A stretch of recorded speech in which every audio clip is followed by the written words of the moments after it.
इमरान जी, अच्छा आप अपने कोई गाने की लाइन बताएं, आपका जो गाना है उसके साथ ये कुछ खराब करते हैं। मेरे गाने का बेड़ा अगर किया ना ये कप उठा के मारो। अच्छा, वो जुनैद साहब ने कौन सी लाइन लिखी थी?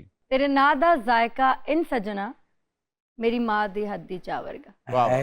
तेरे नां दा ज़ैका इंज सजना जिवें मेरी मां दे हथ दी चावर गा। जी। पाओ पाओ पाओ पाओ पाओ। एक्चुअली मेरे हर गाने में ऐसी लाइनें आती रहती हैं, आप तो समझती हैं। एक अच्छा गाना तेरे बिन नहीं लगता दिल मेरा ढोलना, अगर आप मेरे साथ डुएट कर दें तो। ये प्लीज डोंट डू इट। ये आपने लिखा है? ऑफ कोर्स भाई ये उस्ताद नुसरत फतेह अली खान साहब का गाना है कि आप क्या बात कर रहे हैं? उनका है तेरे बिन नहीं लगता दिल मेरा ढोलना, मेरा है तेरे बिन नहीं लगता दिल मेरा ढोलना। वाह वाह, ए कोई बचपन दी तकलीफ सी जेड़ी हुण गाने च निकल